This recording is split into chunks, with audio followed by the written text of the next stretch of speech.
Thank you very much, Madam Speaker.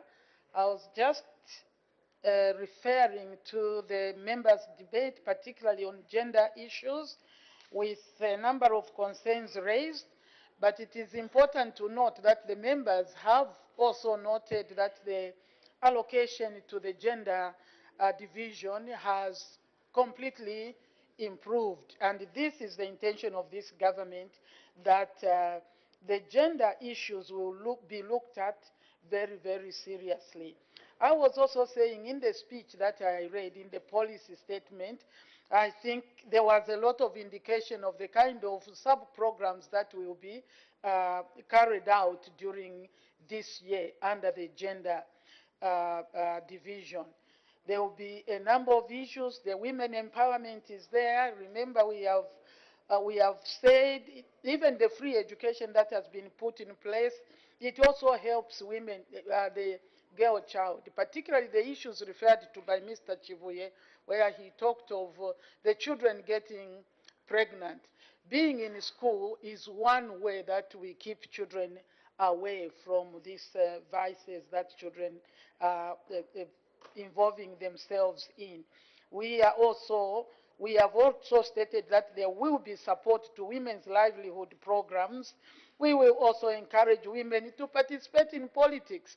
That is what we can do. And for us who are here, women, we have to continue being the correct role models for our children.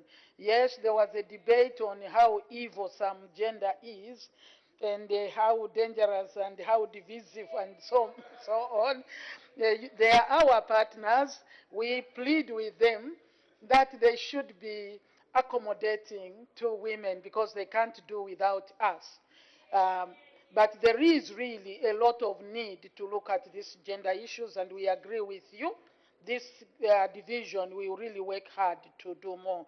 On the issue of recruitment, it came out that there should be equity, if not equal recruitment when you are recruiting people. It should not be also gender biased in the manner that you recruit people. I have heard and been encouraged that we should expedite the appointment. It comes out on the office of the office holder for the secretary to the cabinet. I think that's what people are referring to. Indeed, the government is working to see that the appointment or indeed the confirmation of the person in the office is expedited. We hear you. Decentralization must be fully funded. We do realize that. And that's why you have seen generally that the funding to this office has also tremendously improved because of issues like this. That, like I said in the other debate, CDF is very, very important, and it needs to be monitored to do evaluations. On former presidents, indeed, it's important to take note that the figure may go down because we have lost so many of them. We only have one whom we must look after. But we do realize and agree that the families of the late former presidents will continue to be looked after. I'm sure you have seen that it is also catered for. I have a lot of interest in the former VP because I will be former also. I'm current, so maybe I haven't felt what the former feels. I will not speak about that. I declare interest on this particular one. That cabinet should not be used to pack people that have seemingly failed. I'll use the word seemingly failed. We have heard that. But it should not be seen again in a political light. I think we have moved on. Let us see people function according to the qualification, according to the work that they are trained for, so that we have a professional civil service. We all agree that this is the engine of government. I think it was pronounced, including in my own speech, that cabinet office is the engine of government, and therefore it cannot be neglected. There are so many functions that are carried out under this, including looking after freedom fighters. They are being looked after. Like somebody observed, I think Mr. Kangombe observed that soon we will have no freedom fighters. And then somebody says, how are we going to remember them? I am sure they will be remembered. But there has been a lot of honoring of our former freedom fighters. We may have missed some.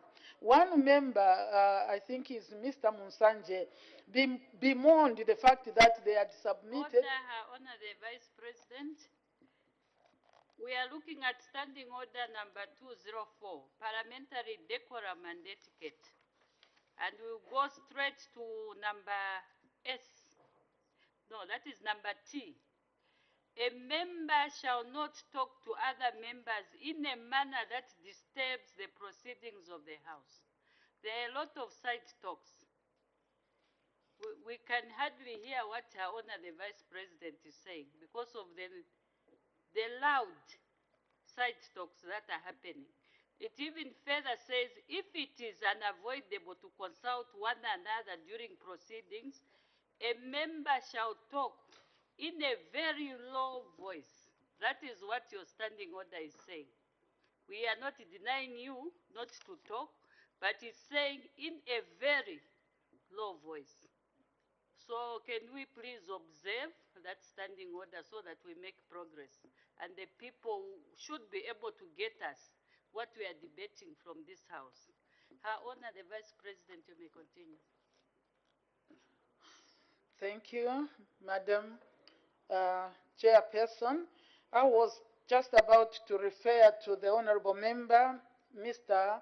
Munsanje, who talked about having submitted names for the honors and awards and were left out, including the young man who rescued people and the headman. I think when you submit, there are many, many submissions, but all those are taken note of, and believe you me, if they qualify at the right time, they will also be honored when we have the space for that. I think, Mrs. Nyirenda, it's about women that we are not catering for the 52% of our population who are women in so many ways. I can assure you that the ministry, the division of gender has not been relegated. It has actually been uplifted by having it put under the president's office. A number of issues, but I think this is all I can say for now. Thank you. Thank you. Head 08, Cabinet Office, head total 545,268,996 kwacha. Any debate, any objection?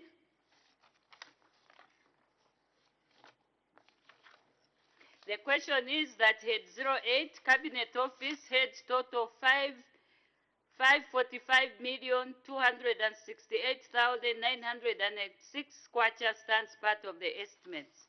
Ms. Katuta. Thank you, Madam Chair. Under budget allocation by economic classification, item 21, personal emoluments. Are we able to get that? Are you able to hear me? Your voice is too faint. Can you hear me now? Oh, yes. Thank you. Table 1, item number 21, personal emoluments. Page what? This is on page 82.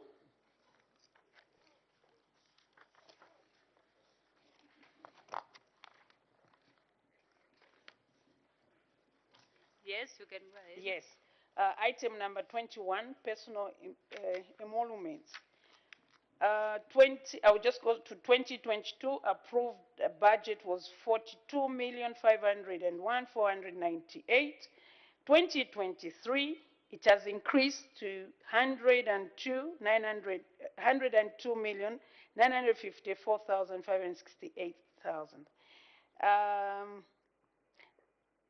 Also for the goods and services, item 22, also I'll go to approved 2022 approved budget, 179,837,426,000.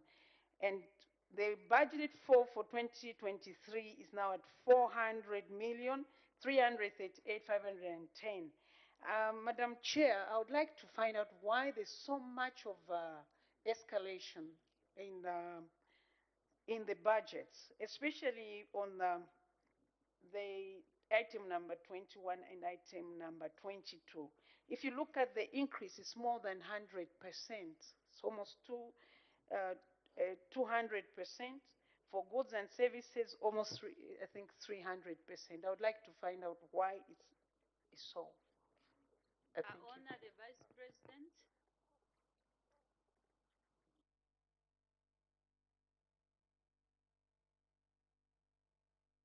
Madam Chair, I'm trying to find the page.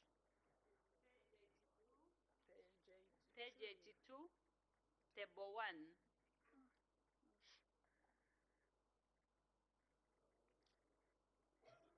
Number 21 and number 22. Sorry, Madam.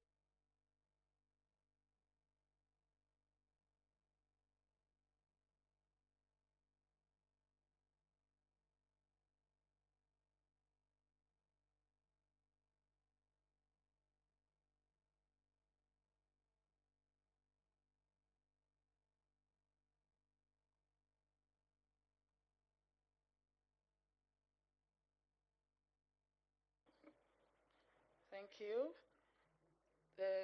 Table 1, personal emoluments. The increase is 142%, a variation of 60,453,070 kwacha. It says that this provision, you are asking about the increase.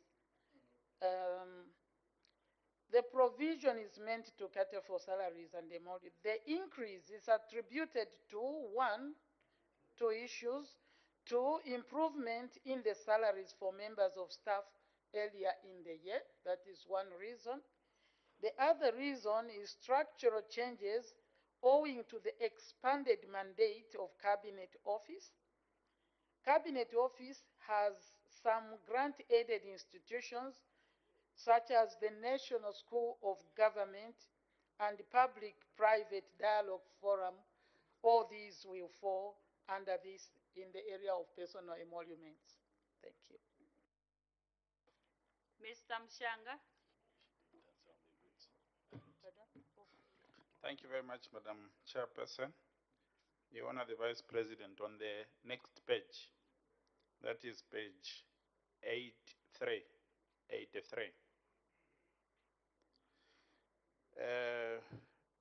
Head number 08, activities 3418 and 3419. So for 3418, State and Presidential Affairs, I'm looking at what was allocated the year that we are finishing and what is proposed for 2023. The percentage is almost 100%. Then activity number 3419, 2022, there was 5 million plus, but 2023, there is nothing. I would want, I honor the Vice President to guide the House where this allocation, if maybe it has been allocated under another activity. Honorable Jack Mimbo assist, I honor the Vice President, not Mutero. Mutero is misleading our honor. Thank you, Madam Chairperson. I honor the Vice President.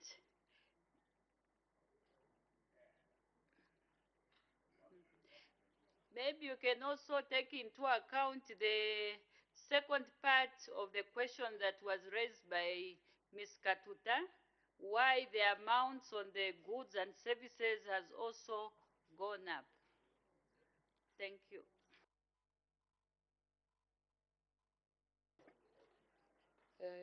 Thank you. Maybe we start with Ms. Katuta's concern that on the goods and the services, the figure has also gone up. This is for the following reasons. Again, there are two. One, enhanced local and international engagements for the head of state. Two, provision for the jail project and women empowerment. That is the reason this has gone up. They have now said it. Okay. Then the other question from, this is on state and presidential affairs. Yes. Program, sub-program number? Okay. Yes. And 3419. 3418 and 3419. Except which was the figure that? Oh, the removal of this. Okay. There is a removal from the state functions. Is that where you asked? What was the question? Thank you. I think you don't need to explain the question, because your question was on 3418 and 3419.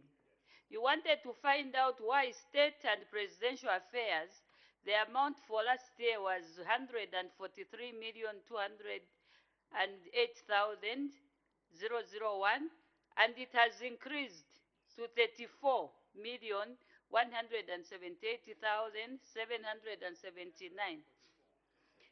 Yes, and then the other one for 3419, there was something in 2021 and something in 2022, but 2023 there's nothing. Why and where? You were saying, where has it gone to?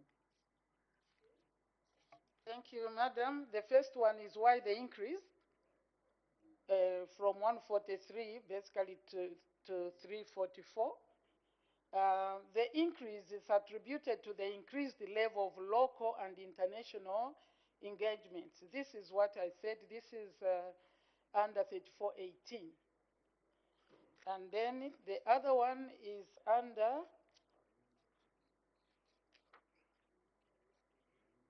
remuneration under the different program. Not research. Table 2, page 83. Okay, state. Yeah, here. Their allocations.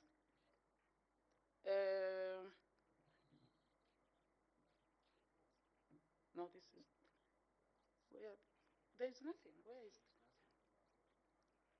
This is variance, not nothing.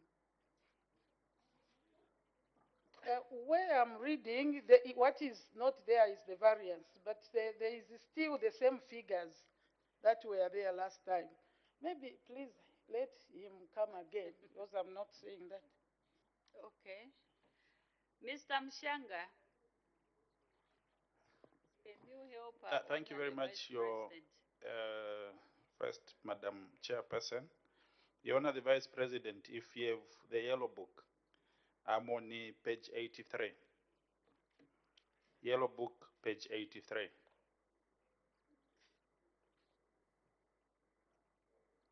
Then, table 2, budget allocation by program. The codes or the activities, Madam Vice President, is 3418 and 3419. On state and presidential affairs, as indicated by Madam Chairperson, 2021 there was an allocation, 2022 there was an allocation. It reduced actually in this year, which is almost ending. But 2023, there is an increment of almost more than 100%. So the intervention or the question is why that increase. Then the next activity on remuneration management, 2021, 2022, there were allocations, but 2023, there is no allocation. Is it been moved to another activity or why? Or how? Thank you. Thank you. I think the honorable member was almost giving the answer that this has been moved to the Emoluments Commission. The creation of the commission has rendered the other activity no longer in existence. Thank you. Mr. Kampyongo. Thank you so much, Madam Chairperson. Honorable Mtero, these are police matters. The people to assist our own are there. They just need to be... Mr. Kampyongo, just ask your question. Madam Chairperson, I'm drawing our honor to page 84. Page 84, where there are sub-programs there. And under the sub-programs, there is main sub-program 3408, Public Service Management, Development and Coordination. Program 8002, Civil Service Travel. The last time it was allocated funds was in 2021. 2022, there was nothing. And 2023, there is nothing. The question is, where is this expenditure being catered for? Because we know that public civil servants are still traveling. The last one on that page, Madam Speaker, is 8003, Decentralization Implementation. Madam Chairperson, this should be a very key program. Last year, it had an approved amount, this budget line had an approved amount of 9,062,412 kwacha. This year, the estimated allocation is 10,420,287 kwacha. What sort of programs are we going to achieve with this meager increment, Madam Vice President? Thank you, Madam Chairperson. Honor the Vice President.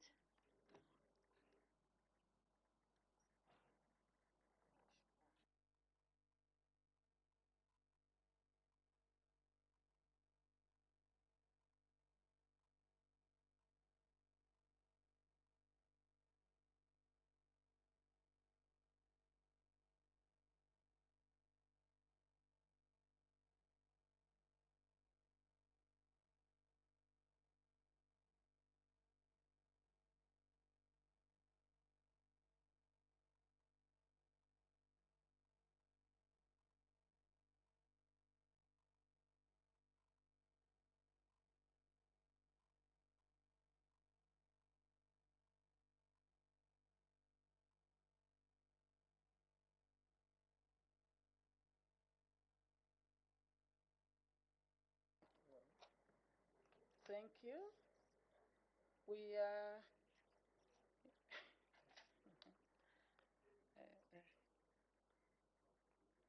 okay. This is page 84, program 8002, where there is nothing.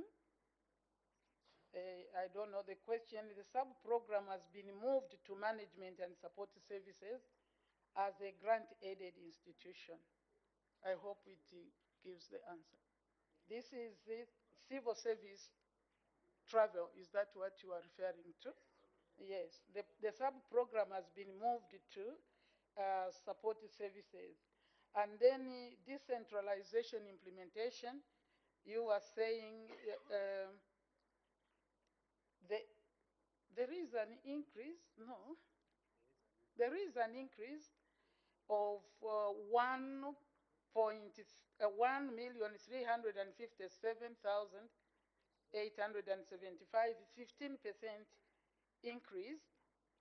The increase is attributed to the commencement of devolving the local authorities exclusive functions currently performed by some central government ministries.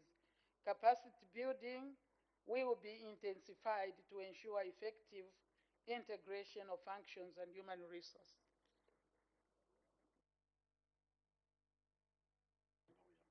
Okay. The The last, third one. no.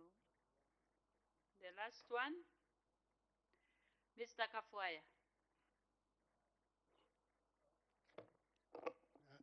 Thank you so much, Madam Chairperson. Your Honor, the Vice President, on page 82, and the table of economic, where you have put economic classification. In that table, line number 2 is goods and services. The value for goods and services in 2022 was pegged at 179 million or 180 million. This value has jumped for 2023 to 400 million. This is a jump of 123%. What are these incremental goods and services which will be consumed in the same year in 2023 as has been in this year 2022?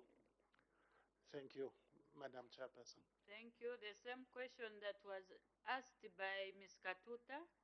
Her Honor, the Vice President.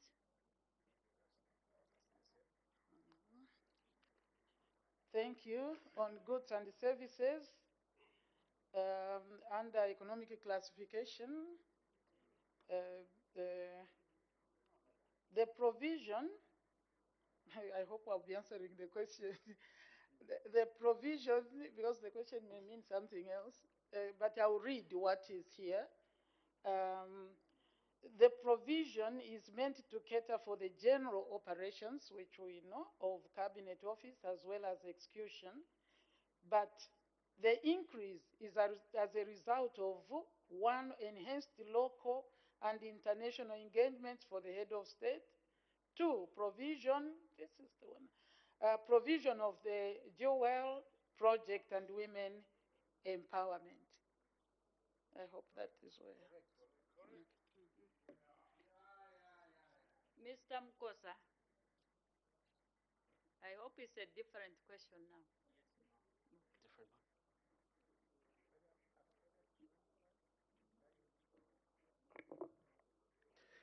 one. Thank you, Madam Chairperson. So mine is on, that is on page 84, head 08, under table 3.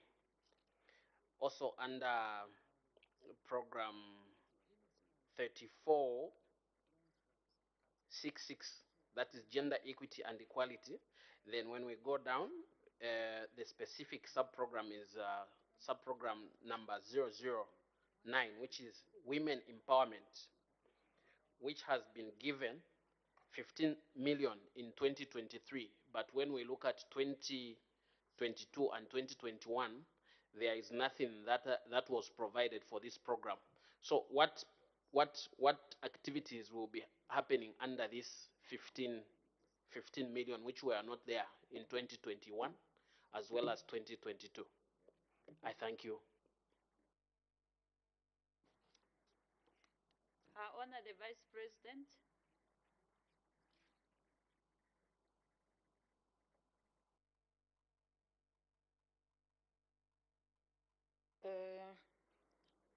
The question is coming from women, under women empowerment.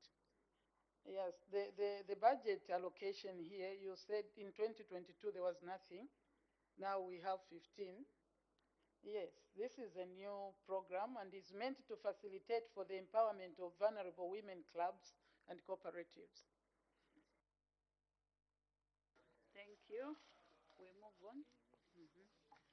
I put the question. The question is that head 08, Cabinet Office, head total 545 million 268,996 kwacha stands part of the estimates.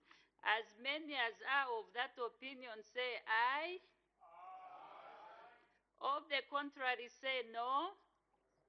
The ayes have it. The question is resolved in the affirmative. Head 08, Cabinet Office, head total 545 million 268,996 kwacha is ordered to stand part of the estimates. We move to the next head. It is head what? Head 01.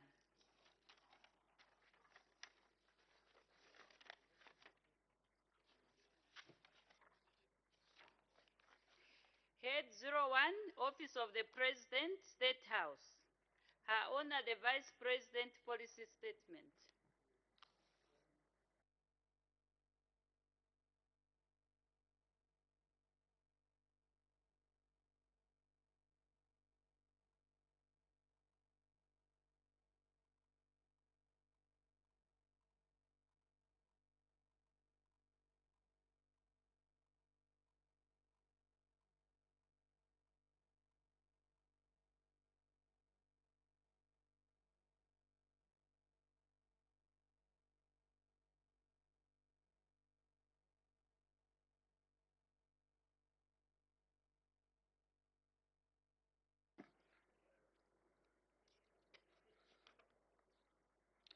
Chairperson, I wish to thank you most sincerely for according me this opportunity to present the 2023 estimates of recurrent expenditure for head 01 stroke 01 Office of the President, State House, whose mandate is as follows: to provide overall governance of the people of Zambia and ensuring that the sovereignty and integrity of the nation is upheld for the sole purpose of protecting and safeguarding the interests of the country, its citizens and residents.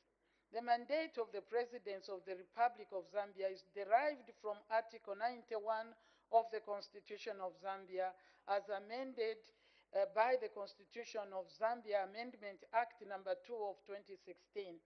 Chairperson, State House is a key government institution which is also the seat of the President of the Republic. As the apex institution of government, State House plays an important role in supporting the Presidency in the provision of national guidance and overall policy direction of the country. Chairperson, the role of State House has been developed in line with the mission statement outlined below. Mission statement: to deliver inspirational and visionary leadership to the nation and promote inclusive governance in order to achieve a better life for all Zambians. Goal statement: in support of the mission statement, the institution's goal statement is as follows: to achieve efficient and effective advisory and support services for enhanced execution of executive functions by His Excellency the President. Overview of 2022 operations. Chairperson, in 2022, State House was allocated 78,955,693 kwacha and recorded a number of successes, among them the following.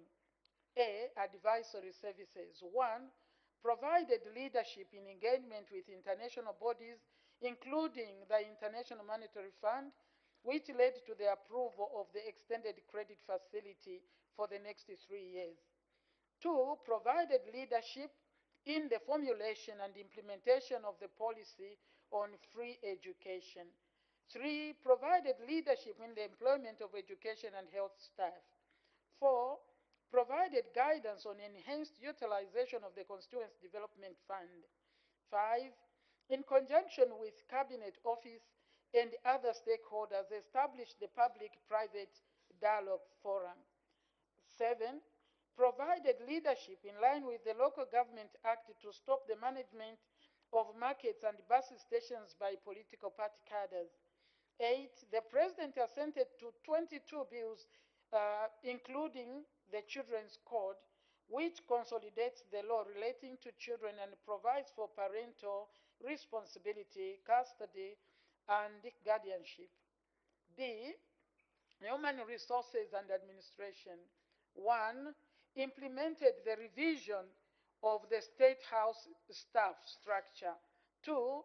Maintenance of State House buildings, including the renovation of Kabelenga in Indola and Kitwe presidential guest houses, while others such as in Kwazi, Ndola Golf Course, and Mongu presidential guest houses are still work in progress.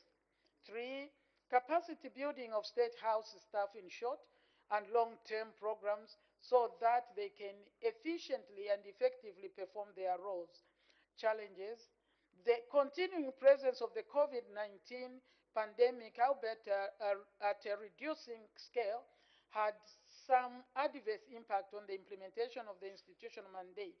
2023 budget estimates. Chairperson, State House functions are performed through 3 key programs, namely Presidential Advisory Services, which comprises 8 distinct programs with the critical role of providing professional and technical backstopping to His Excellency the President. The program summary estimate is at 16,975,247 kwacha. The following are the sub-programs: Legal Advisory Services, Political Advisory Services, Economic Advisory Services, Communication and Media Services, Project Implementation, Monitoring and National Security Advisory Services, Public Health Advisory Services, Finance and Investments Advisory Services, Policy Compliance Advisory Services. 2. Presidential affairs and initiatives responsible for the provision of catering and the housekeeping services for the President, the First Family, and the institution, and upholding presidential initiatives. The program summary estimate is at 19,207,214 kwacha. The 2 sub-programs are diplomatic and hospitality services, 2 presidential initiatives. 3. Management and support services, which undertakes the role of efficient and effective management of staff, provision of logistical and material support services in order to facilitate the smooth operations of the institution. The program summary estimate is at 82,422,480 kwacha.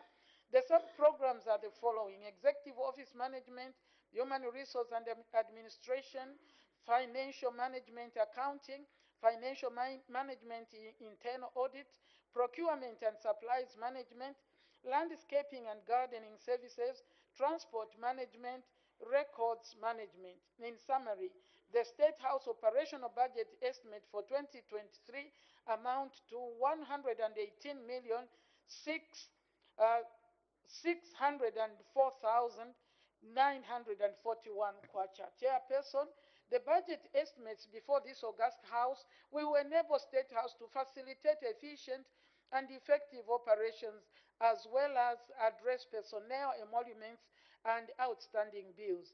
State House continues to aspire for excellency in its quest to provide quality services. In this regard, I wish to appeal to the honorable members to support the estimates of expenditure for State House as presented. Thank you. Any further debate? Mr. Chala?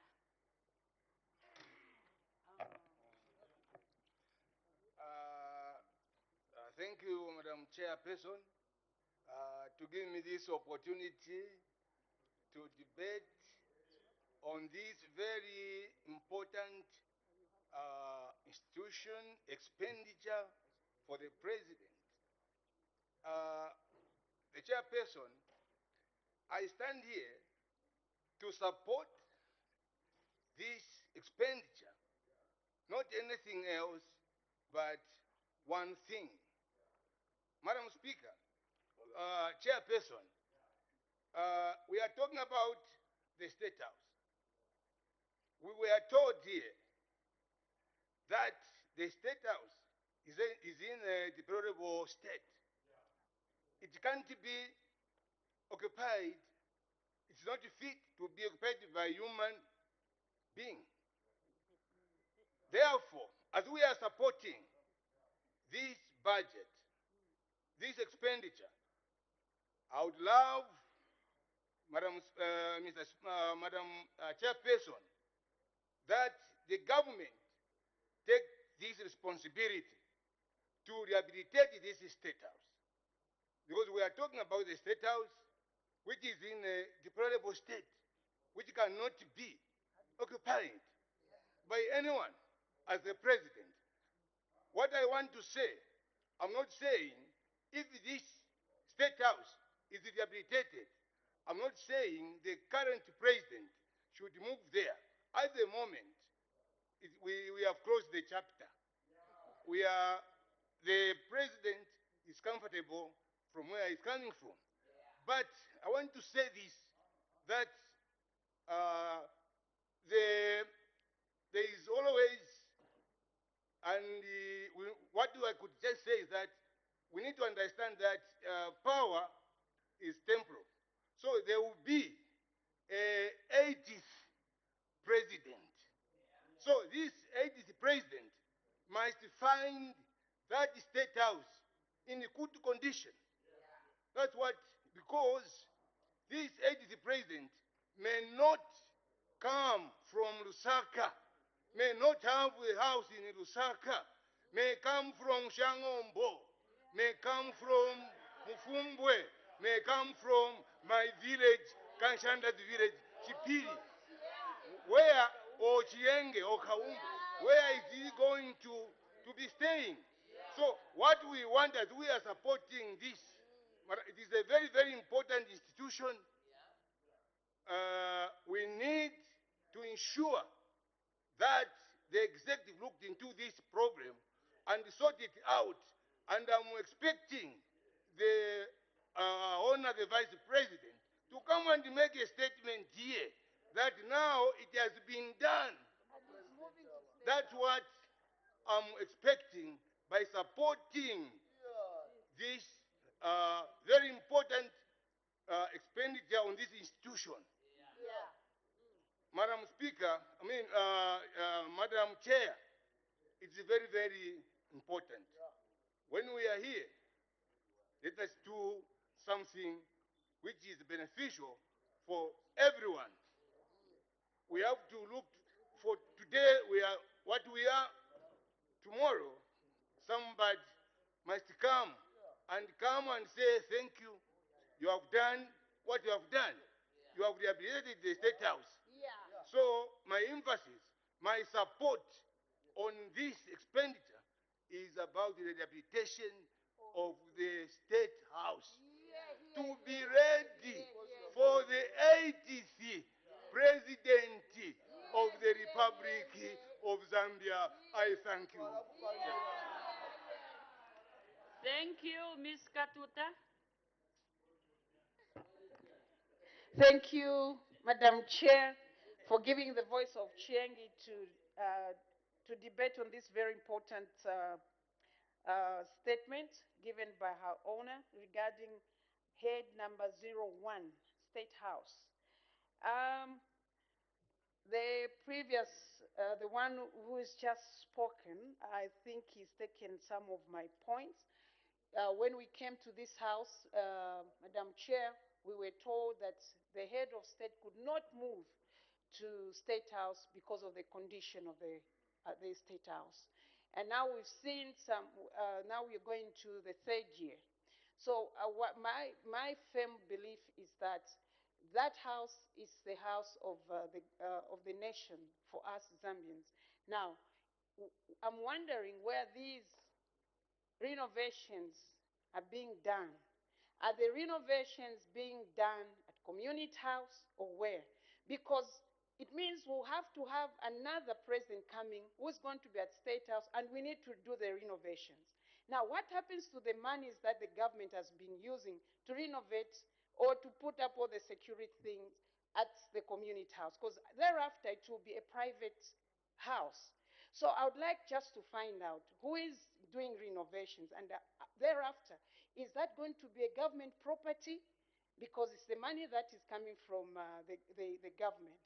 And also, for renovations of the community house, because all that has been done there is from the treasury.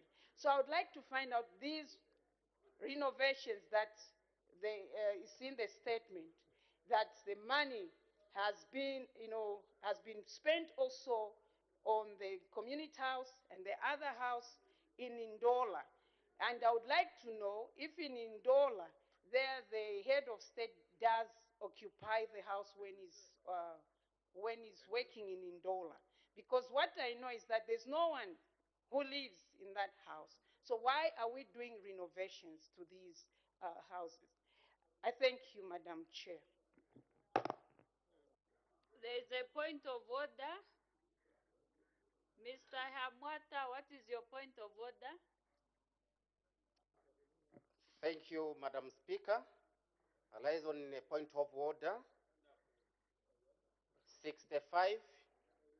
Is the honorable member in order to insinuate that the community house is being rehabilitated using public funds without laying the evidence on the table? Yeah. I submit.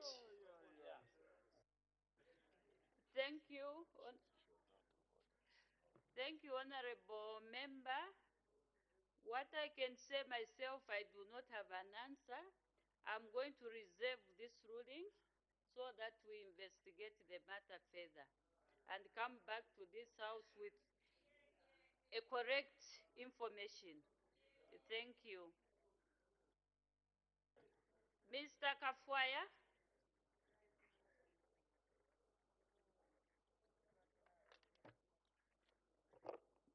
Thank you so much, Madam Chair, for according me an opportunity to support the proposal by the Honorable Minister of Finance to allocate 119 million kwacha to State House. Madam Chairperson, I join my two colleagues in offering this support. And in doing so, I would like to consider what the Honorable Minister of Finance has put on page 6 of the Yellow Book, program 3425, Presidential Advisory Services. Madam Chairperson, the Presidential Advisory Services is increasing next year from the current 11 million to 17 million kwacha. Now, this is where, Madam Speaker, I would like to focus my little attention that I have for this head. I can see that the President will have economic advisory. Madam Chairperson, State House should start supporting the President properly. Economic advisory must ensure that the President directs the economy of this country so as to reduce the cost of living. Madam Chairperson, Presidential advisory under economic advisory must ensure that we are not ranked as the worst country in terms of the fuel cost, which is the case now in Southern Africa. Madam Speaker, or Madam Chairperson, this group of people who are advising the President, and I'm talking about economically, should ensure that the Zambian people begin to afford food, begin to afford services. And I'm saying so with good intentions because I'm a leader. Because I'm a leader.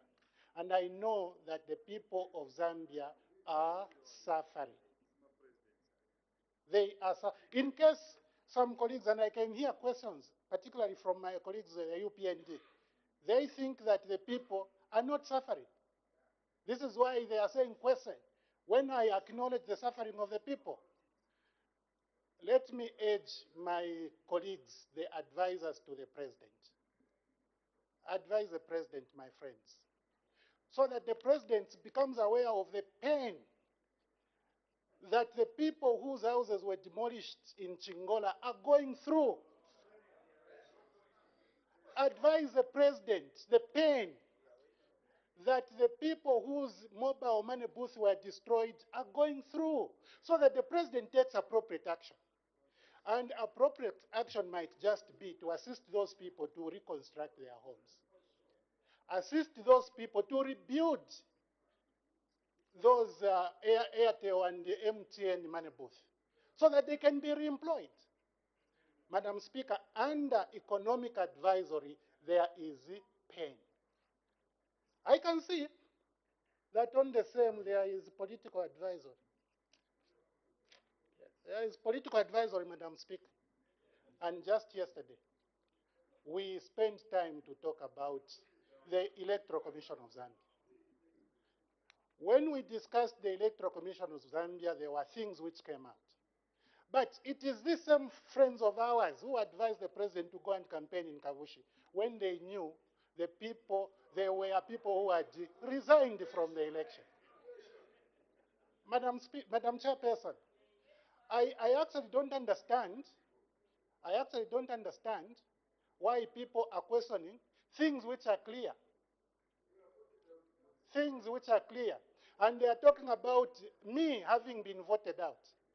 I can assure you PF has been voted out because President Lungu lost elections.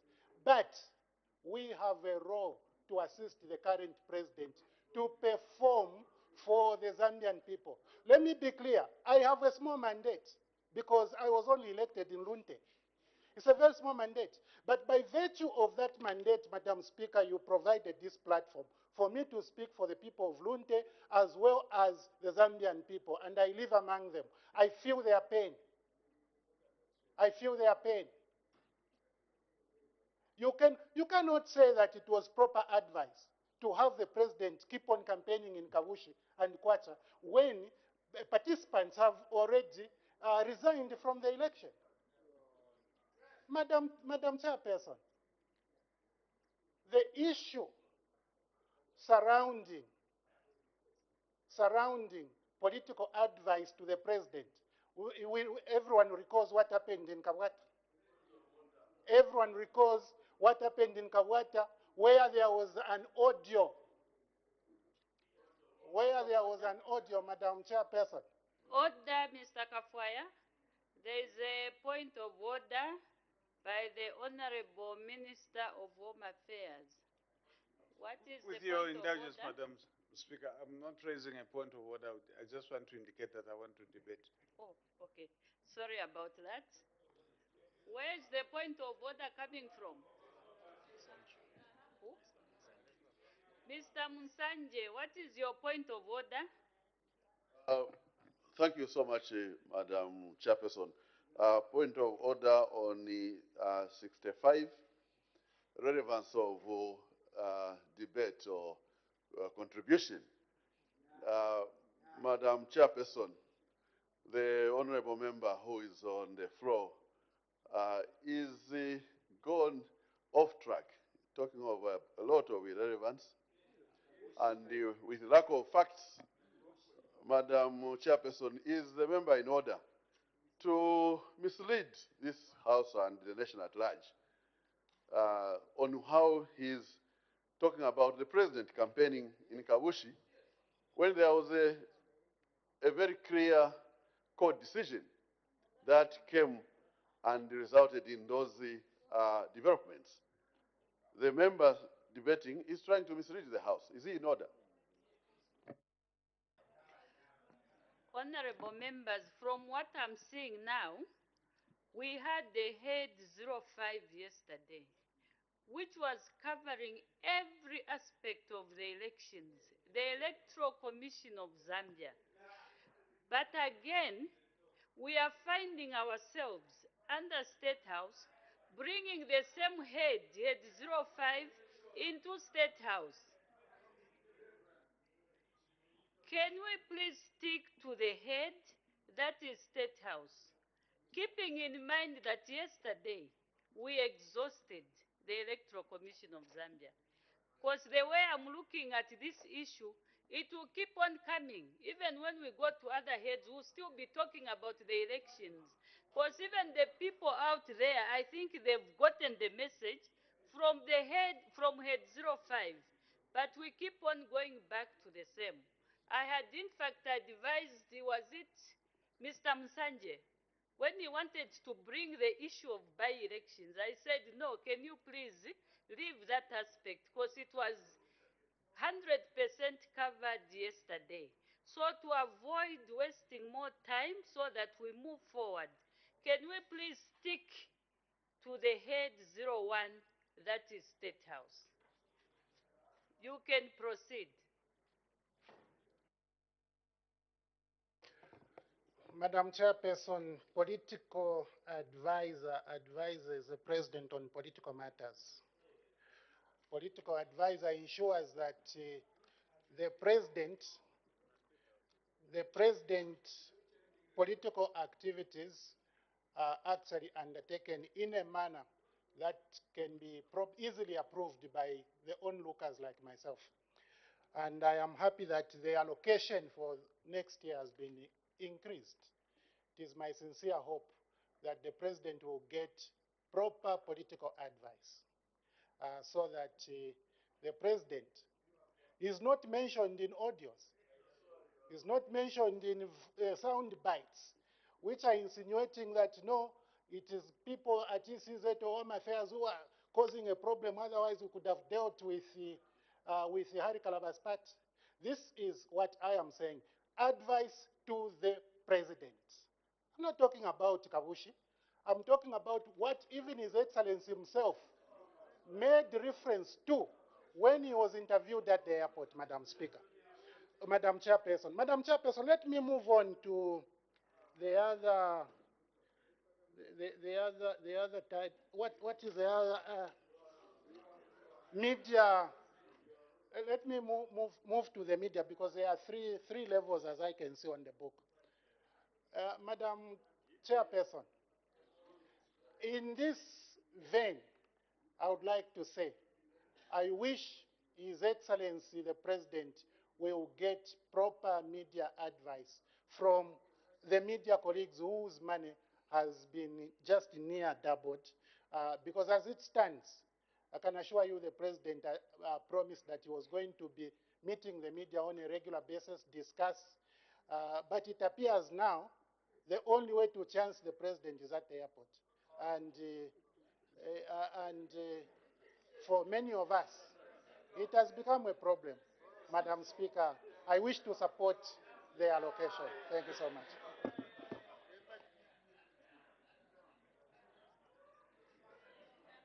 We'll get somebody from the right. Mr. Mulunda, then yourself. Thank you so much, Madam Chairperson. Madam Chairperson, State House, Plot 1. The money that is appropriated there is to make sure that every department, every ministry is functioning well. We cannot afford, Madam Chairperson, to politicize the budget, the State House budget. We cannot afford to listen to the people that today are championing, that they can advise, they can be good advisors. When they failed yesterday, the people changed the government because people are suffering. You cannot say people are now suffering. If they are not suffering during those people that could advise, wasting State House budget, State House funds, I wish he could sit down, but he's a losing candidate. Mr. Madam Mulunda, Chairperson. can you please concentrate on your debate? Madam Chairperson, we want to deal with State House, and this is the reason as to why the State House budget has been increased, because we are bringing with it prudence. We are bringing prudence with it, and that prudence is what has caused even the increase, because the people that were going Mr. Mulunda, order. There is a point of order. Mr. Kafoya, what is your point of order? Madam Chairperson, my point of order is based on Standing Orders 58. Madam Chairperson, I have, as your member in this House, I have a privilege to represent the people of Zambia. I have a privilege to represent the people of Lunte. Even though PF lost elections, I'm still your member, madam. And PF is not the first party to lose elections. Many of your members that side have experienced losing elections. Should that now ensure that I must not represent the people of Zambia, for my honorable colleague to rise against my debate in this fashion? Madam Chairperson, I need your protection by seeking your serious ruling on the debate being tendered by my honorable colleague. Thank you, Madam Chairperson. Thank you so much for that point of order. I think you heard me as you were walking out, almost walking out, when I guided Mr. Mulunda to stick to the debate, of which he did. So following that guide, I'm sure it covered your issue, because he was guided based on what he had mentioned, which I said, no, he shouldn't go that way. He should stick to the debate. So the honorable member, Mr. Mulunda, was already guided. You can continue, Mr. Mulunda, with that guide. Thank you so much, Honorable Chairperson. I'm well guided. One of the attributes of a member of parliament, why people choose us from different constituencies, is because they want us to remain honorable. Yeah. And we can only remain honorable that when we are able to listen to what our colleagues are saying. If he is debating, I must sit down. And equally, when I'm debating, he must sit down as a honorable member, yeah, and listen to the debate, yeah, that I'm bringing up. So as a honorable member, we'll continue. And we want to say the increase of this, the budgetary allocation to State House will come with it, like I've said, with prudence. Because what is going to be coming out of State House is something that is going to improve the lives of the people. We know that the people are now, seemingly, as they are preaching, that people are suffering. People are suffering. Why are the people suffering? Those are the questions that we should be asking ourselves. Just like you can ask yourself as to why you lost power. You should ask yourself why people are suffering today. It's emanating from your bad leadership, emanating from the abuse of public funds, which will not happen during our tenure of office. I thank you, Madam Speaker. Mr. Kampyongo, honorable members, can we please stick to the budget? Head 01, State House. Mr. Kampyongo. Thank you so much, Madam Chairperson, for also allowing me time to make my comments on the budget estimates for Head 01. Madam Speaker, I'll start by commending the Honorable Minister of Finance for ensuring that the mandate of Head 01 is properly stated. And I know that this was a matter of, was a bone of contention when we were considering the budget estimates for this fiscal year. But I'm happy to note that it is properly cited. The authority of this very important office is properly cited. And for avoidance of doubt, I would like to just quote the last part of the mandate, which states, and I quote, "The mandate of the President of the Republic of Zambia is derived from Article 91 of the Constitution of Zambia, as amended by the Constitution of Zambia Act number 2 of 2016. This is what we were seeking last year, Madam Speaker.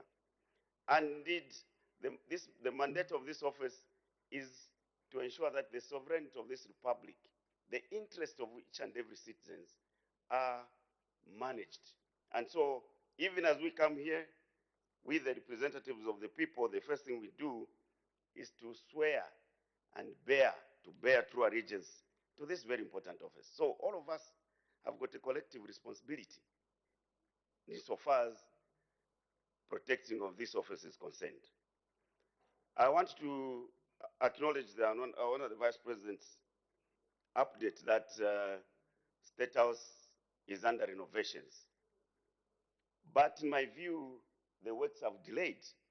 And I think if the Minister of Infrastructure was here, he must have been urged to expedite the works. Because, dear colleagues, let it be noted that the aspect of State House as we appropriate funds talks about the office and the residence of the president. It's not by choice that the president who is elected by the public of Zambia should choose where to stay. This is a gazetted, designated place where any sitting president must reside. Why? Because the work of the president does not only end in the office, the work is extended even to the residence where the president stays. So meaning, as he is working, the work that is done in the office and the work that is done at the residence is considered the same, because that place is gazetted as such. You have seen in other jurisdictions where former presidents are being pursued in their private residences to look for materials that are of state nature. So all the state material that is assigned to the president must be within that precinct. And therefore, if it's a desire by government to keep the head of state there throughout his tenure, maybe my colleagues might not understand the implications. But by requirement, world over, not only here, the president must be at a designated residence. So therefore, we may need to have a gazette. The government must come here and do some official gazette so that even as we are appropriating, because as we appropriate funds, we have to make the head of state comfortable. We have to ensure that wherever he's staying, all the state machinery is provided. That's a requirement.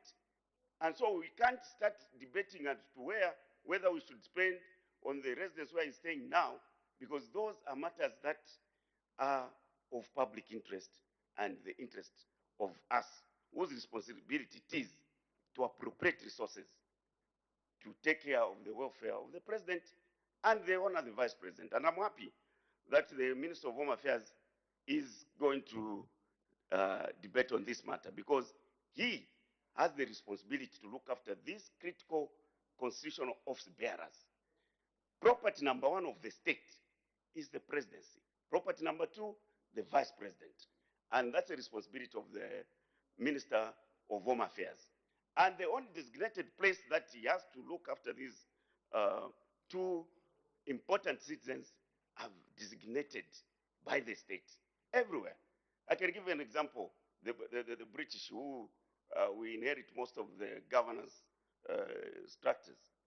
Even the shortest serving prime minister of 44 days had to move into the official residence number 10 up to the time she left office. So this is not a matter of choice. And I must put it very clear to all of us here. We are lawmakers. And this we must all understand. It's not a matter of choice. So it's important that the Minister of Infrastructure expedites the works. That's why when we take him to the Copper Belt, you are renovating the facilities that are designated for the head of state. You are not renovating any other hotel. You are renovating state facilities which are designated for the head of state when he's visiting those areas. In all the provinces, it is designed that there must be a facility designated for the head of state and the vice president. So this is a matter that we should not even politicize. are not even trivialized because they are very, very critical. So we would like, Madam Chairperson, as we appropriate resources, we don't even stress you to make a ruling on whether indeed some money is being spent on the residence where the president is staying or not, because these are provided for. And so my plea to honor the Vice President, who is the leader of government business, my honorable colleague, who is in charge of internal security, who is prime function is to preserve and protect these important offices. So we would like, Madam Speaker, the Minister of Infrastructure to expedite these works so that His Excellency the President can then move to the designated, gazetted government facility. It's not a matter of choice, as I said. I thank you. Thank you. The Honorable Minister of Home Affairs will come in before her Honor the Vice President winds up debate. The Honorable Minister of Home Affairs. Thank you, Madam Chairperson, for according me this opportunity to debate the vote pertaining to State House. As I debate, Madam Speaker, Madam Chairperson, I would like to make a few rebuttals. First and foremost, it's malicious, vexatious to impute that Community House, the private residence of the president, is being renovated using state funds. That is very malicious, and it should not be stated on the floor of this House. All of us know that Community House, the private residence of President Hakainde Hichilema, is in a better condition than the current State House. And it doesn't need any renovation whatsoever. The provisions that are being provided for is to renovate Nkwazi House. That is purported to be the official residence of the president. Currently, it's in a state that cannot allow a person of the repute of the current president of Zambia to reside in that house. So there is need to rehabilitate that house to the standards that befit the President of the Republic of Zambia. Two, there is no law in this country that compels the President to reside in State House. Further, State House is an office. It's an office of the Republic of Zambia. Kwazi is not State House. It's different from State House. So you cannot force President Hakainde Hichilema to go and stay in the office. Because that is, that is the State House. Kwazi is a different, residence altogether. Madam Chairperson, I'm alarmed to hear that the PF, when they were in power, they were able to know the decisions of the courts before the courts pronounce. We are now being told that the PF used to sit together with the judiciary to know the decisions of court. How can you, Madam Chairperson, how can you? We are responding. How can we be expected to know the decisions of court before they pronounce the judgment if we don't sit with them? We are just like any other resident of this country and the citizen who should not know the decisions of court until they are pronounced. Order, Honorable Minister. There is a point of order. Mr. Kampyongo, what is your point of order? Thank you so much, Madam Speaker. Madam Speaker, the motion on the floor is 801, State House. And we expect that the minister actually of Home Affairs should be telling the state, the nation, facts. First of all, he says the State House is only in office when all the 6 presidents have lived in that facility. And he knows that the movement of the head of state, which is supposed to manage himself, are properly regulated so that it's not every day that the president is shuttling between. Now, he brings in very serious allegations, which are not even pronounced by our honorable vice president. And no one here, I didn't hear anyone debating saying they used to sit with judges to know when the judgments were going to be made. And that is pursuant to Standing Order 65, Madam Speaker, that whatever we speak here must be factual and verifiable.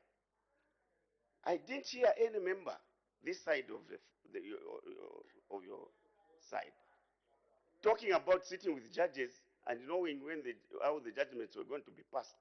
It's the Honorable Minister of Home Affairs, in order to take that route in terms of debating, when it's on behalf of government, is supposed to focus on 801, which we have debated here without veering off.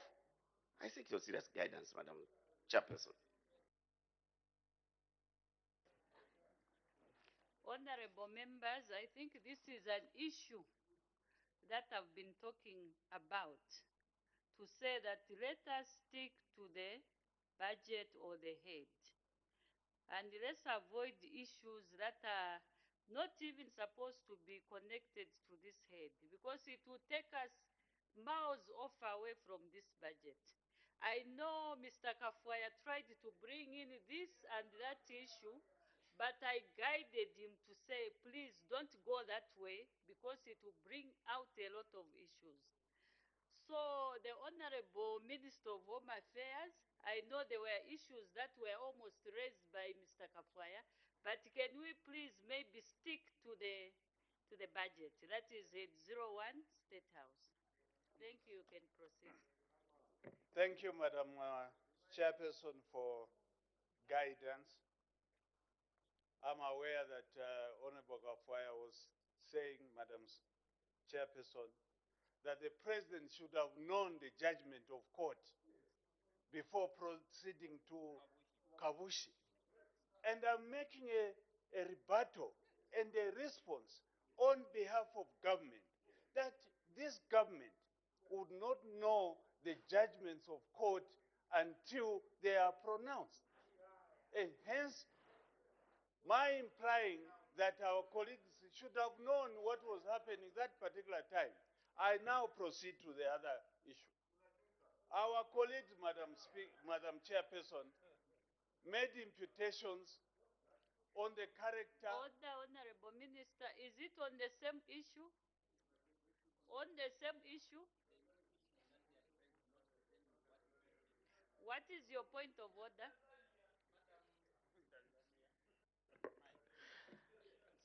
Madam Chairperson, you have guided the Honorable Minister, the very senior member of this Honorable House. It is very important when we look at Standing Order number 65 that what we discuss has to be factual and verifiable. When you were guiding, according to what Honorable Kafwaya said the advisors should have advised, and that was according to the opinion of Honorable Kafwaya, that he should have advised that there is a court issue in the courts, and he should have advised the president to wait so that when the judgment is passed, that's when he travels. And he didn't say that the president should have known. That's not what Honorable Kafwaya said.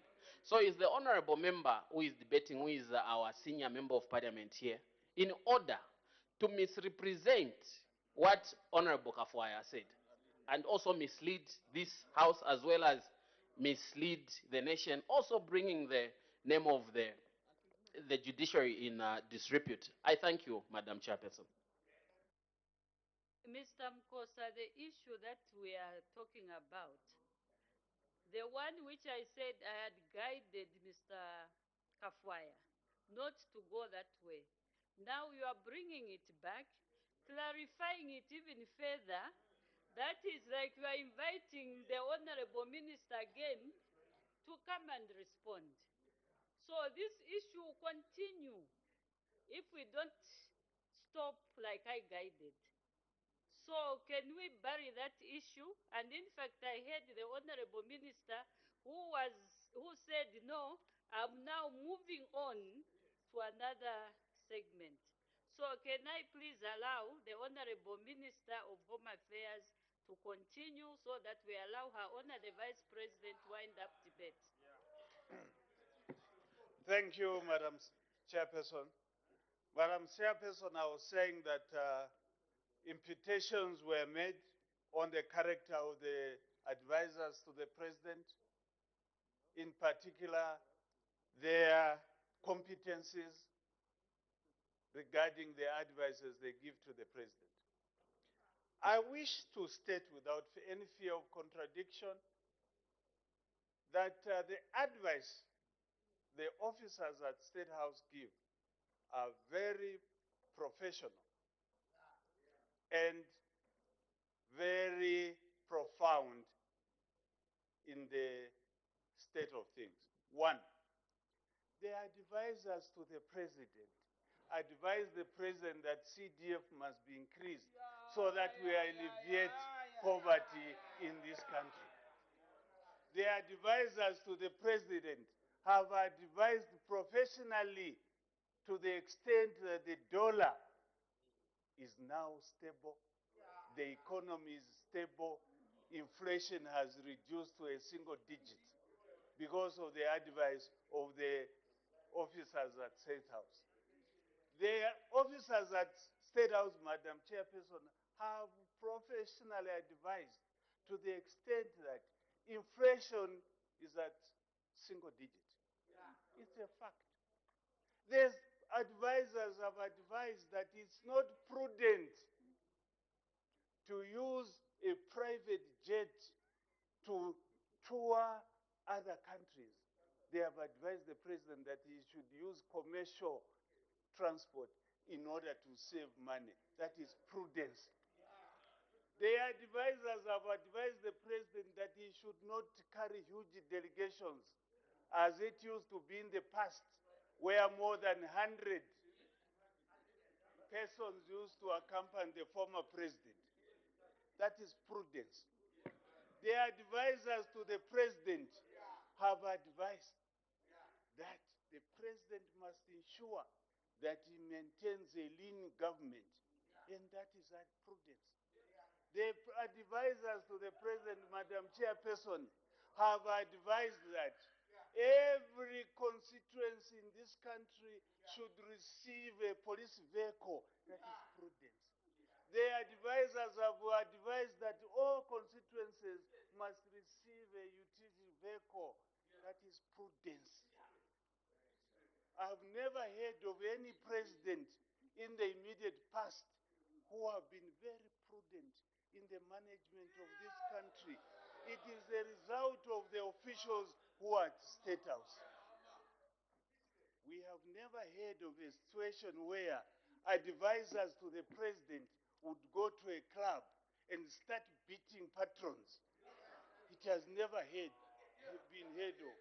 And it will never happen in the reign of President Hakainde, because he believes in professionalism, prudence, and dignity, and the rule of law.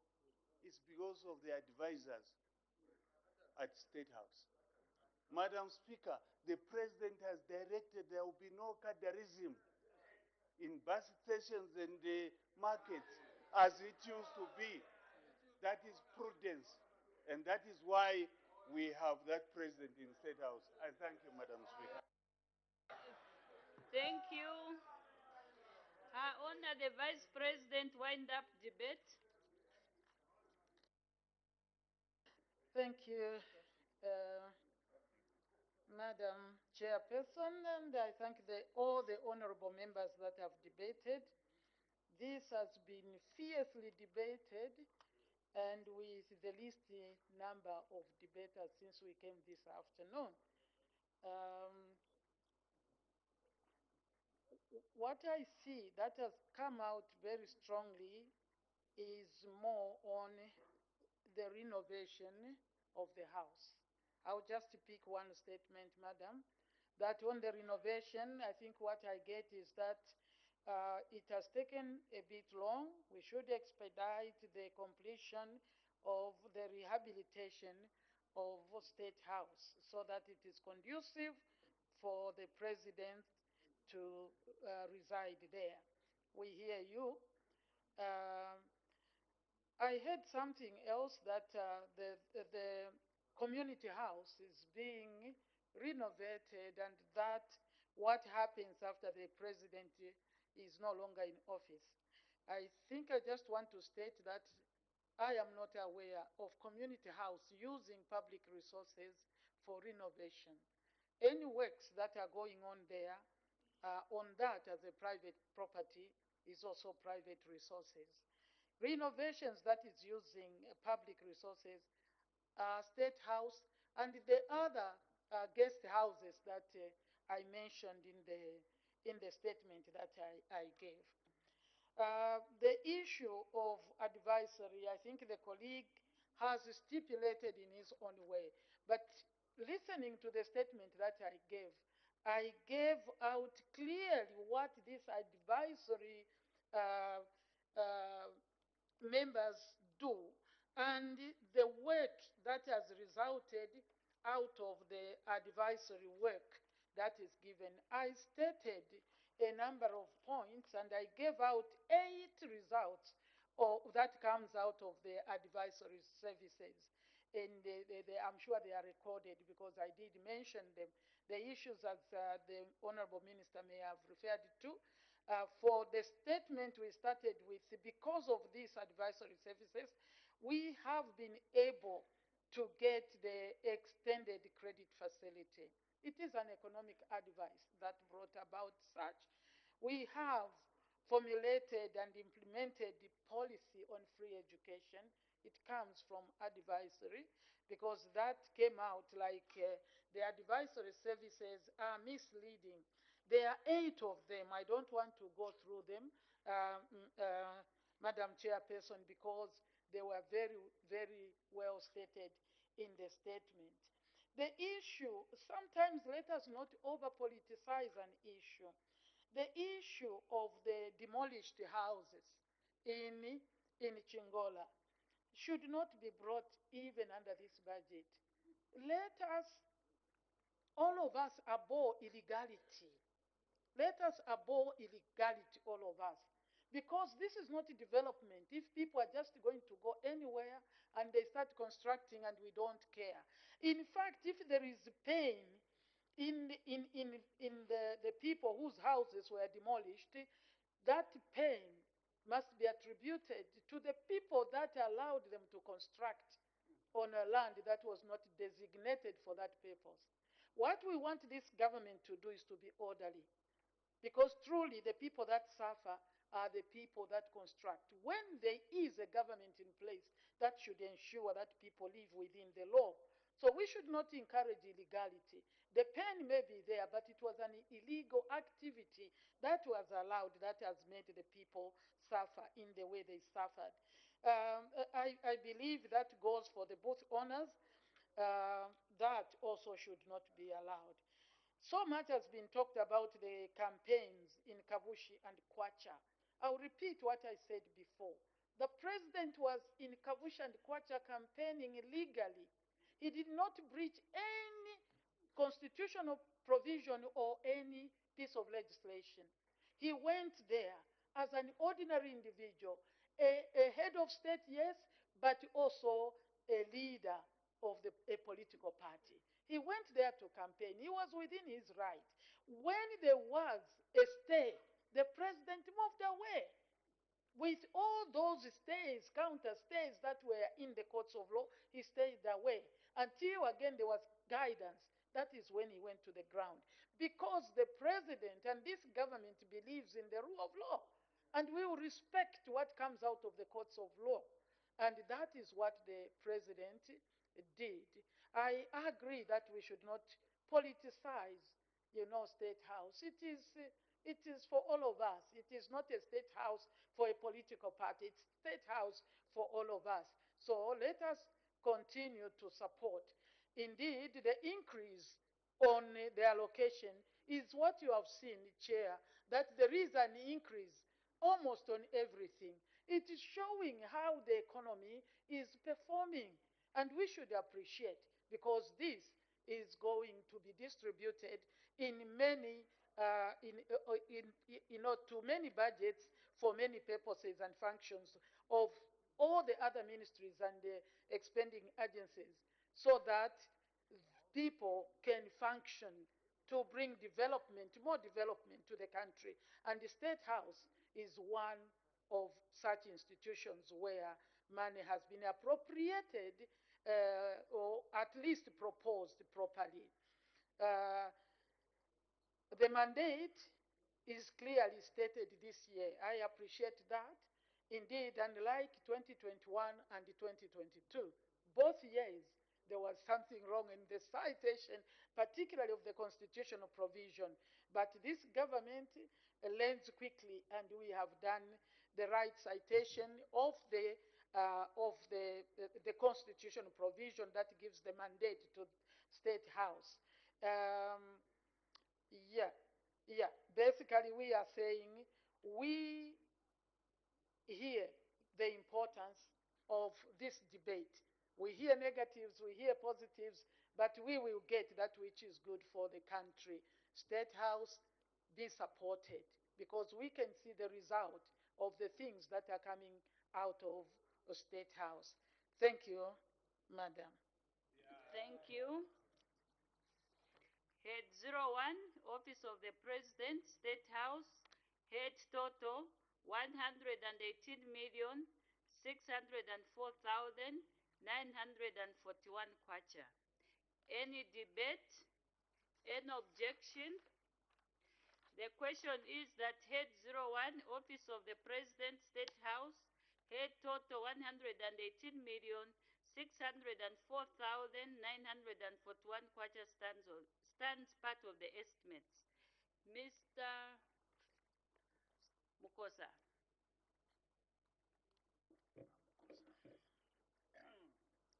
Thank you, Madam Chairperson. Her Honor the Vice President, I want to bring you to page 2, that is table 1. Budget allocation by economic classification. When you look at number 21, you will see that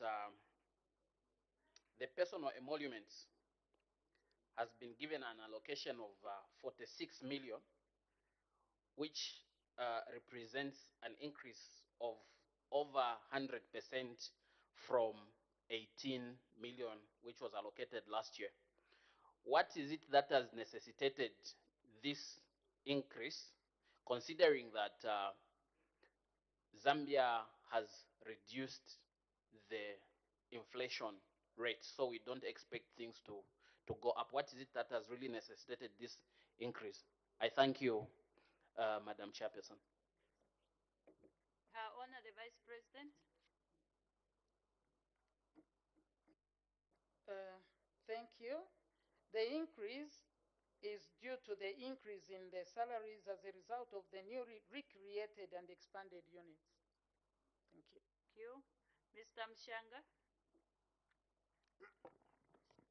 Thank you very much, Madam Chairperson. Your Honor, the Vice President, on page 4,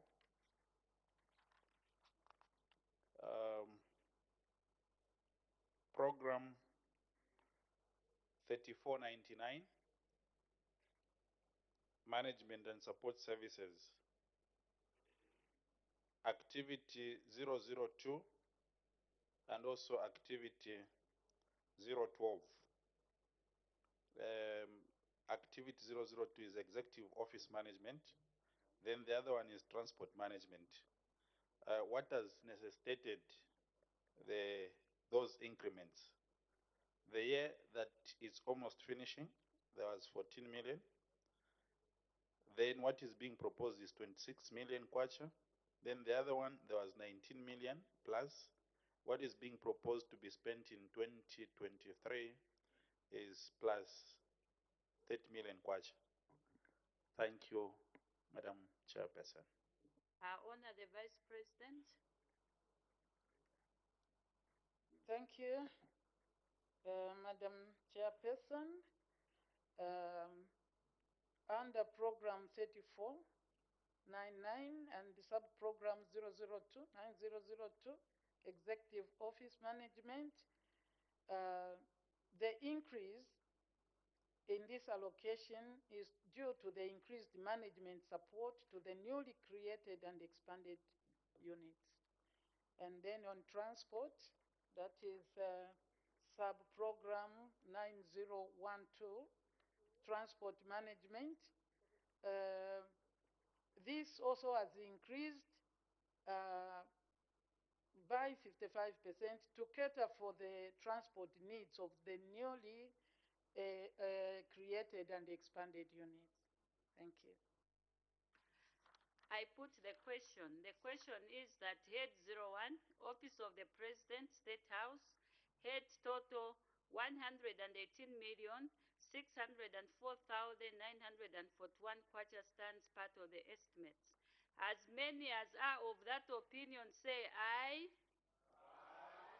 Of the contrary say no. The ayes have it. The question is resolved in the affirmative. Head 01, Office of the President, State House, head total 118,604,941 kwacha is ordered to stand part of the estimates. We move to head 02.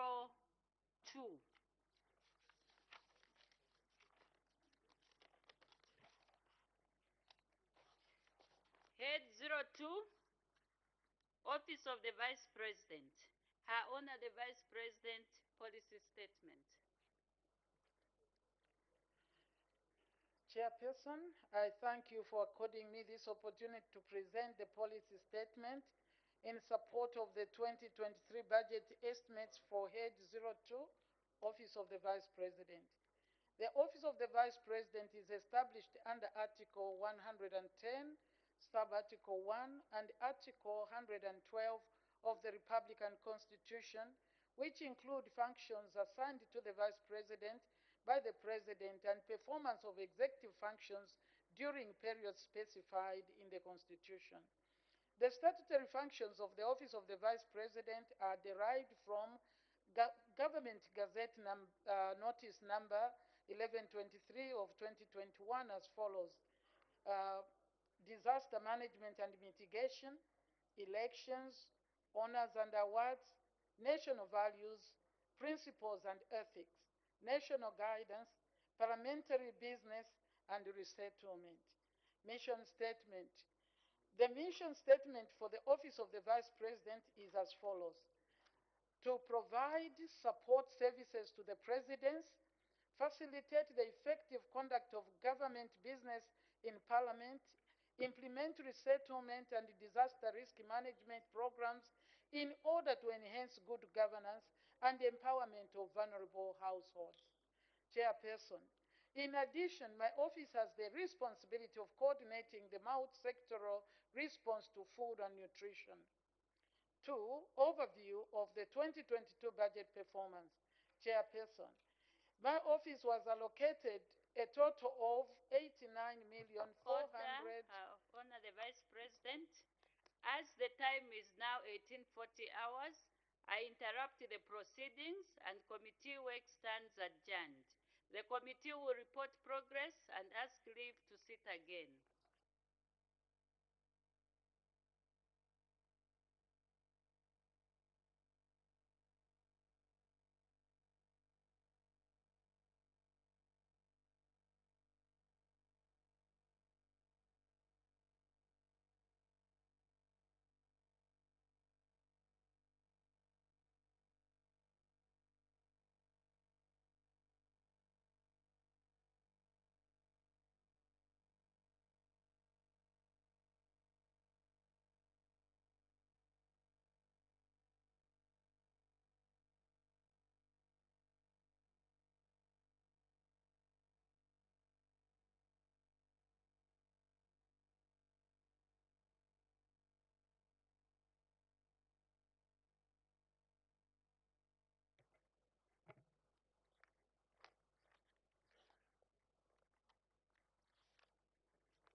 Madam Speaker, I have to report to the House that the Committee of Supply on the estimates of expenditure for the year 1st January 2023 to 31st December 2023 has gone through the following heads: Head 07, 08, and 01, and has made progress and asked leave to sit again.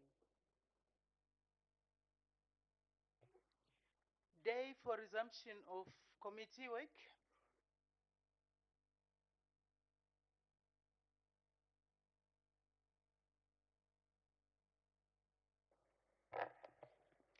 Tomorrow, Madam Speaker. Thank you. Committee work to resume tomorrow.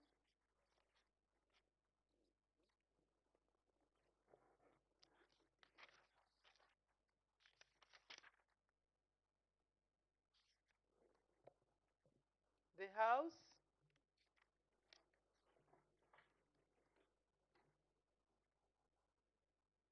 is now adjourned.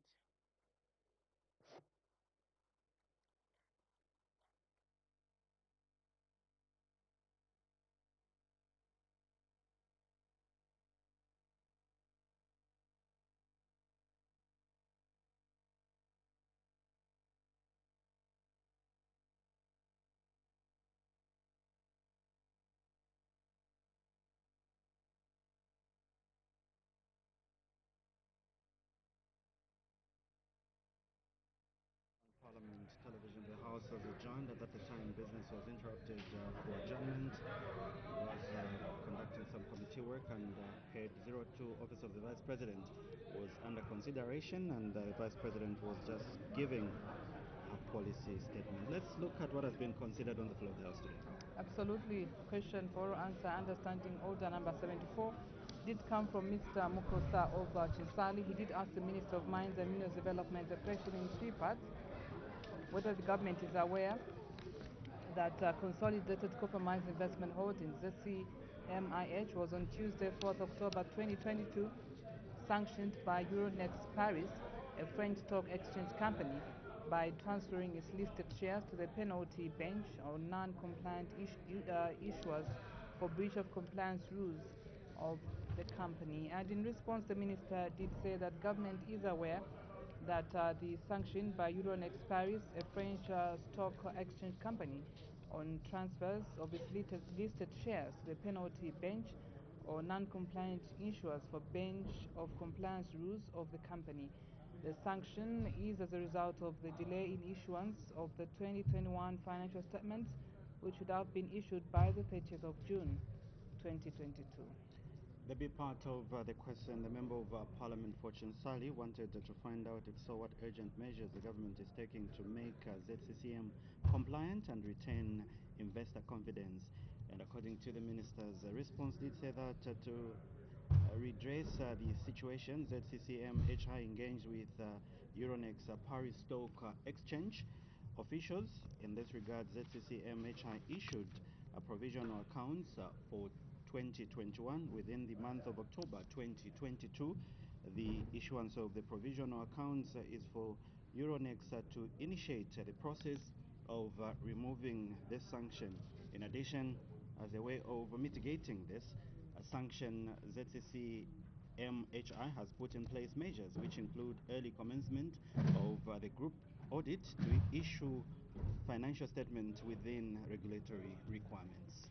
The B part of the question, Mr. Mkosa wanted to find out the cause of the ZCCMIH non-compliance, and the minister did say that the cause of the ZCCMIH non-compliance was because of the delay in the issuance of the 2021 financial statements, that ZCCMIH is yet to publish its financial statements for the year ended 31st December 2021, and these should have been issued by 30th June 2022. So that's the one question for answer that was considered on the floor.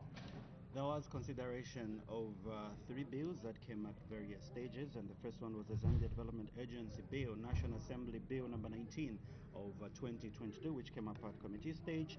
It has passed through committee stage with amendments and report stage to be